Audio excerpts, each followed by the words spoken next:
வணக்கம். ஒரு முக்கியமான செய்தி. ஜேஇஇ முதல் கட்ட முதன்மை தேர்வு முடிவுகள் வெளியீடு. இது நம்மளுக்கு தெரியும்.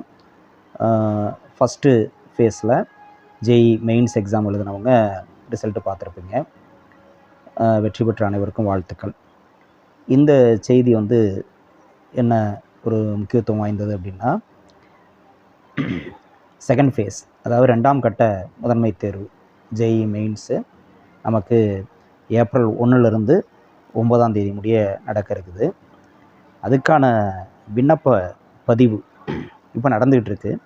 கடைசி தேதி நமக்கு February 25, இந்த மாதம் 25. இன்றைக்கி தேதி February 18. ஸோ இன்னும் ஒரு வாரம் தான் டைம் இருக்குது. அதுக்குள்ளே செகண்ட் ஃபேஸ்க்கு விருப்பம் உள்ளவங்க அப்ளை பண்ணலாம். இப்போ நம்மளுக்கு தெரியும், ஃபஸ்ட்டு ஃபேஸு செகண்ட் ஃபேஸ் ரெண்டும் எழுதலாம். ரெண்டில் எது மார்க் அதிகமாக இருக்கோ அந்த மார்க்கை எடுத்துக்கிட்டு அதுக்கு ரேங்க் லிஸ்ட்டு போடுவாங்க அப்படிங்கிறது தெரியும். ஸோ அதனால் ஏற்கனவே எழுதி ஃபஸ்ட்டு ஃபேஸ் எழுதி அதில் மார்க் கம்மியாக உள்ளவங்க செகண்ட் ஃபேஸ் எழுதி மார்க் அதிகப்படுத்திக்கணும்னு விரும்புகிறவங்க அப்ளை பண்ணலாம். ஃபஸ்ட்டு ஃபேஸே அப்ளை பண்ணல, எழுதலை அப்படிங்கிறவங்க இந்த செகண்ட் ஃபேஸில் இந்த வாய்ப்பை பயன்படுத்தி நீங்கள் எழுதலாம்.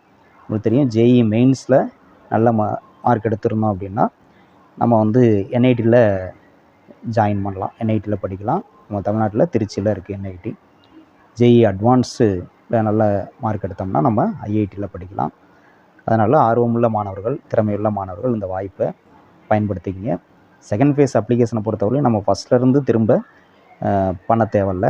நம்ம ஆல்ரெடி ஃபஸ்ட் ஃபேஸ் எழுதியிருந்தோம் அப்படின்னா அந்த அப்ளிகேஷன்லேயே நம்ம செகண்ட் ஃபேஸ்க்கான ஃபீஸ் பே பண்ணுற மாதிரி இருக்கும். ஆப்ஷன் செகண்ட் ஃபேஸ்க்கான பில்லிங் கொடுத்து அதுக்கான ஃபீஸ் மட்டும் பே பண்ணால் போதும். நம்மளுக்கு கம்ப்ளீட் ஆகிரும், ப்ராசஸ் கம்ப்ளீட் ஆகிரும். ஸோ ரொம்ப எளிமையான ஒரு இதுதான். விரைவாக பண்ணுங்கள். கடைசி நேரத்தில் பண்ணாமல் விரைவாக பண்ணுங்கள். வாழ்த்துக்கள். நன்றி.